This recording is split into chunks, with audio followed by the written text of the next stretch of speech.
तो भाइयों champions league is back और आज की वीडियो में हम बात करेंगे कि चैंपियंस लीग क्वार्टर फाइनल्स में किस टीम का पलड़ा भारी है, कौन सी टीम सेमीफाइनल के लिए क्वालिफाई कर सकती है। और मैं इस वीडियो में आपके साथ अपनी प्रिडिक्शंस भी शेयर करूंगा। तो वीडियो काफी इंटरेस्टिंग होगी, वीडियो को आखिर तक जरूर देखिएगा और चैनल अगर अभी तक आपने सब्सक्राइब नहीं किया तो चैनल को भी सब्सक्राइब कर लीजिएगा।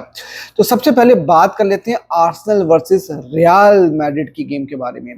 यार ये बहुत इंटरेस्टिंग गेम होने वाला है, क्योंकि अगर हम लोग आर्सेनल की बात करें तो आर्सेनल इस वक्त प्रीमियर लीग टेबल के ऊपर सेकंड नंबर पे है, और साथ ही साथ अगर हम रियल मैड्रिड को देखें तो वो भी ला लीगा टेबल के ऊपर सेकंड पोजीशन के ऊपर है। हिस्टोरिकली इन दोनों टीम्स ने चैंपियंस लीग में ज्यादा गेम्स खेली नहीं है, लेकिन जितना भी खेला है उसमें आर्सेनल का पलड़ा हिस्टोरिकली थोड़ा सा भारी है। और क्या इस वक्त आर्सेनल के लिए कोई हॉनरी वाला रोल प्ले कर सकता है? क्या कोई ऐसा प्लेयर सामने आ सकता है आर्टेटा के लिए जो हॉनरी वाला रोल प्ले करे, जो 2006 में थीरी हेनरी ने सिंगल हैंडेडली रियल मैड्रिड को चैंपियंस लीग से नॉकआउट किया था? उस सीजन के अंदर आर्सेनल जो है वो फाइनल में गई थी और बार्सिलोना से वो फाइनल हारे थे। लेकिन क्या इस सीजन में कोई ऐसा प्लेयर है जो स्टेप अप कर सके? क्योंकि देखो, अगर दोनों टीम्स की हम बात करें ना, तो आर्सेनल तो वैसे ही फेमस है बॉटलिंग जॉब के लिए, और आर्सेनल के पास और आर्टेटा के पास एक बहुत बड़ी अपॉर्चुनिटी है इस टाइम के ऊपर कि यहाँ पर वो रियल मैड्रिड को हरा भी सकते हैं। उसकी रीजन क्या है? उसकी रीजन ये है कि रियल मैड्रिड कुछ ज्यादा अच्छी फॉर्म में इस वक्त है नहीं। अगर आप अभी ला लीगा में देखो रिसेंटली, तो उन्होंने वैलेंसिया के अगेंस्ट होम गेम हारा है। रियल सोसिएडाड वाला गेम उन्होंने, जो कोपा डेल रे का सेमीफाइनल था सेकंड लेग, वहां पर 4 गोल कंसीड कर लिए थे सोसिएडाड के अगेंस्ट। और इस वक्त रियल मैड्रिड के जो प्रॉब्लम्स हैं उसमें इंजरी क्राइसिस एक सबसे बड़ा प्रॉब्लम वो इस वक्त फेस कर रहे हैं। तो आर्सेनल के पास एक बहुत अच्छा मौका है कि जहां पर रियल मैड्रिड की फॉर्म थोड़ी सी डिप हुई हुई है, डिफेंसिव इश्यूज उनको बहुत सारे हैं, और रियल मैड्रिड को इस वक्त कॉन्फिडेंस का भी बहुत सारे इश्यूज हैं। तो ये सबसे बेस्ट मौका है आर्टेटा के पास कि वो इस वक्त रियल मैड्रिड को हर्ट कर सकती है, स्पेशली अपनी होम गेम में। अगर आर्सेनल एक अच्छा रिजल्ट निकालने में कामयाब हो गई होम के ऊपर तो फिर उनके पास मौका है। लेकिन अगर किसी भी तरह से रियल मैड्रिड ये गेम ड्रॉ भी कराती है एमिरेट्स में, तो फिर मैं समझता हूँ कि आर्सेनल के पास ये कोई मौका नहीं होगा रियल मैड्रिड को हराने के लिए। देखो, फुटबॉल में होने को तो कुछ भी हो सकता है, लेकिन रियल मैड्रिड को आप चैंपियंस लीग में कभी भी रूल आउट कर नहीं सकते।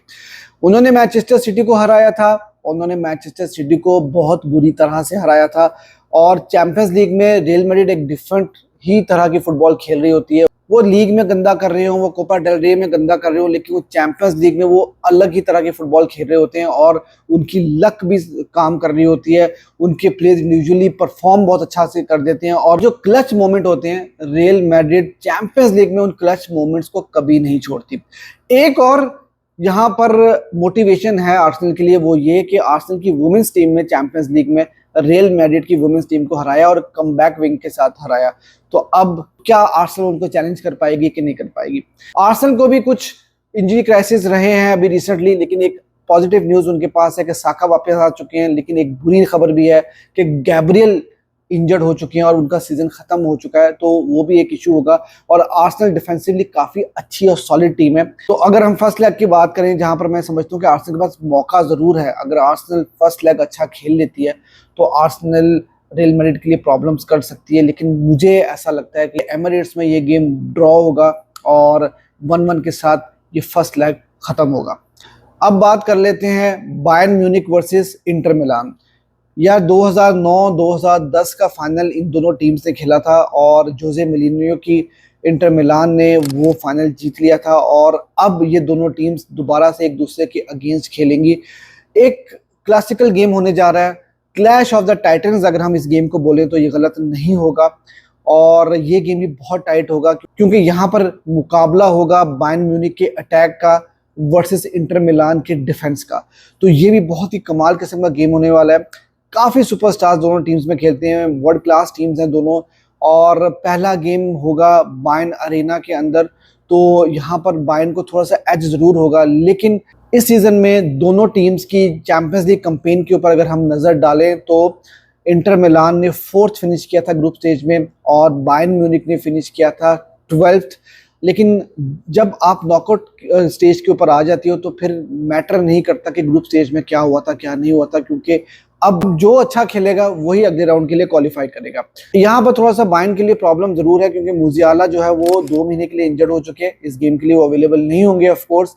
लेकिन फिर भी ऐसा नहीं है कि क्वालिटी नहीं है बायर्न म्यूनिख के पास, उनके पास फिर भी क्वालिटी है, अटैक उनका बड़ा शानदार है और वो चैलेंज कर सकते हैं इंटर मिलान को। लेकिन यहाँ पर मैं थोड़ा सा एज दूंगा इंटर मिलान को, उसकी रीज़न ये कि उनके मैनेजर जो हैं इंजागी, वो काफ़ी एक्सपीरियंस्ड मैनेजर हैं और अभी रिसेंटली उन्होंने चैंपियंस लीग का फाइनल भी खेला था अगेंस्ट मैनचेस्टर सिटी पिछले सीजन में।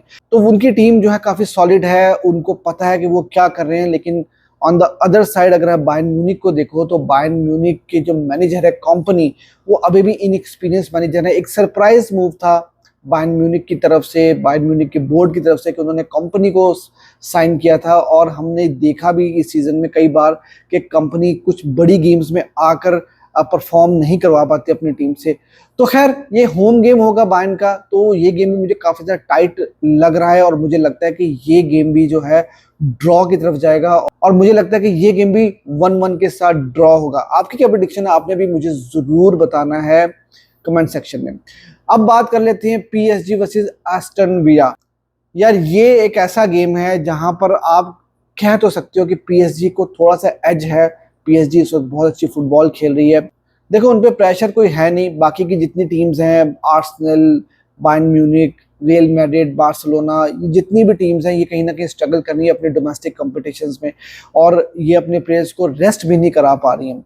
लेकिन पीएसजी ऑलरेडी लीग जीत चुकी है और वो अपने प्लेयर्स को अच्छे से यूज़ कर सकते हैं, अपने प्लेयर्स को फ्रेश रख सकते हैं चैंपियंस लीग की गेम्स के लिए। तो एक एडवांटेज तो उनके पास है और डेम्बले इस सीजन में कमाल की फुटबॉल खेल रहे हैं। लेकिन एक बड़ी इंटरेस्टिंग चीज़ आपको बताना चाहूँगा कि एमरी वर्सेस लुइस एनरिके की ऑलरेडी हम एक क्लासिकल मैच इन दोनों कोचेस के दरमियान देख चुके हैं, जब लुइस एनरिके बार्सिलोना को मैनेज कर रहे थे और एमरी पीएसजी को मैनेज कर रहे थे। और बार्सिलोना ने लुइस एनरिके के अंडर एक हिस्टोरिक कमबैक किया था। वो मैच आपको याद होगा 6-1 से बार्सिलोना ने वो मैच जीता था। तो कहीं ना कहीं वो मेमोरी दोबारा से जहन में आ गई है इन दोनों कोचेस के बारे में सोचकर। क्या एस्टन विला के पास इतनी कैपेबिलिटी है कि वो पीएसजी को हरा सकती है? क्योंकि पीएसजी ने अभी रिसेंटली लिवरपूल जो कि हॉट फेवरेट थी चैंपियंस लीग के लिए, उनको बाहर किया। देखो अगर हम विला की बात करें ना तो उनके पास एक अच्छा स्क्वाड है। उन्होंने भी रिसेंटली कुछ अच्छे प्लेयर्स साइन किए हैं। उन्होंने अभी एसेंसियो को साइन किया है, उन्होंने अभी राशफोर्ड को साइन किया जो कि अच्छा कर रहे हैं। और एमरी के पास यूरोप का एक बहुत अच्छा एक्सपीरियंस है और स्पेशली यूरोपा लीग का उनके पास बहुत अच्छा एक्सपीरियंस है। तो वो चैलेंज तो कर सकते हैं, लेकिन फिर भी मुझे ये लगता है कि पीएसजी का पलड़ा थोड़ा सा भारी है। हाँ पीएसजी को भी हमने देखा है कि वो भी बॉटलिंग जॉब जो है वो चैंपियंस लीग में कई बार कर चुके हैं। लेकिन मुझे लगता है कि पीएसजी एस्टन विला को हराने में कामयाब हो जाएगी और स्कोर लाइन रहेगी 2-1 फॉर पीएसजी। अब बात कर लेते हैं बार्सिलोना वर्सेस डॉर्टमुंड की। ऑलरेडी ये दोनों टीम्स ग्रुप स्टेज में एक दूसरे के अगेंस्ट खेल चुकी हैं। एक क्लासिकल इनकाउंटर हमें देखने को मिला था और फेरान टोरेस की हमें मास्टर क्लास देखने को मिली थी। फेरान टोरेस ने 2 गोल इस गेम में स्कोर किए थे। कमबैक विन थी बार्सिलोना की। अगर हम डॉर्टमुंड को देखें बुंडेसलीगा में तो उनका सीजन कुछ ज्यादा अच्छा जा नहीं रहा, लेकिन डॉर्टमुंड हमेशा यूसीएल में काफी अच्छा परफॉर्म करती है। डॉर्टमुंड के यूसीएल कैंपेन की बात करें तो उन्होंने ग्रुप स्टेज में 10th फिनिश किया था। लिल को हराकर उन्होंने क्वार्टर फाइनल के लिए क्वालिफाई किया था। काफी टफ फिक्चर रहा था लिल के अगेंस्ट उनका, लेकिन समहाउ डॉर्टमुंड ने उनको हराया और वो अब बार्सिलोना के अगेंस्ट दोबारा से खेलने जा रहे हैं। एक ट्रिकी फिक्चर जरूर है बार्सिलोना के लिए। बार्सिलोना स्पेशली इंटरनेशनल ब्रेक के बाद थोड़ी थकी हुई नजर आ रही है।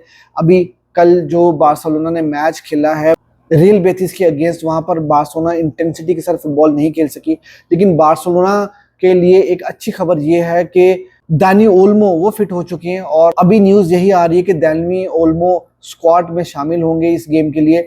बार्सिलोना को चाहिए कि यहाँ पर अच्छी और हेल्दी लीड लेकर जर्मनी जाए और वहां पर अपना अवे फिक्चर खेले अगेंस्ट डॉर्टमुंड, क्योंकि बार्सिलोना अगर होम पर डिसेंट रिजल्ट निकाल लेती है और एटलीस्ट 2 गोल के लीड के साथ अगर हम चले जाते हैं तो बार्सिलोना के पास काफी अच्छा एडवांटेज होगा। देखो बीइंग अ बार्सिलोना फैन, मैंने पिछले 10 सालों में चैंपियंस लीग में बहुत सारे हार्ट ब्रेक्स देखे हैं। तो कोई भी प्रेडिक्शन अगर मैं बार्सिलोना को लेकर करूं तो मुझे थोड़ा सा सोचना पड़ता है उसको लेकर। लेकिन बारसा ने जो बीतीस वाला गेम था वो इतना बुरा भी नहीं खेला था। आई होप जो चीज़ें हम बीतीसी गेम में अच्छी नहीं कर सके, जो मिस्टेक्स हमने वहाँ पर की थी, उनको हम दोहराएंगे नहीं। और ये चीज़ हमने इस सीज़न में देखी भी है कि फ्लिक बहुत क्विक लर्नर है और वो बड़ी जल्दी चीज़ों को फिक्स कर देते हैं। तो आई होप कि बार्सिलोना यहाँ पर एक अच्छा गेम खेलेगा, अच्छी इंटेंसिटी के साथ गेम खेलेगा और बार्सिलोना को इस गेम के लिए एक दिन का थोड़ा एक्स्ट्रा टाइम भी मिल जाएगा। तो जो प्लेयर थोड़ा सा फिजिकली स्ट्रगल कर रहे हैं उनको रिकवर करने का मौका भी मिल जाएगा। तो आई होप कि बार्सिलोना ये गेम अच्छे से परफॉर्म करे और मेरी प्रेडिक्शन इस गेम को लेकर है 3-1। वैसे इस गेम का प्रीव्यू मैं कल डिटेल में जरूर बनाऊंगा, लेकिन मेरी प्रेडिक्शन इस गेम को लेकर 3-1 है। तो यार ये थी इन चारों गेम्स की प्रेडिक्शन। आपकी क्या प्रेडिक्शन है इन गेम्स को लेकर? मेरे साथ कमेंट सेक्शन में जरूर शेयर कीजिएगा और मुझे बताइएगा कि आपको क्या लगता है कि कौन सी 4 टीम जो हैं वो सेमीफाइनल के लिए क्वालिफाई करेंगे। वीडियो आपको अच्छी लगी तो वीडियो को लाइक कर दीजिए और चैनल को सब्सक्राइब करना ना भूलिए।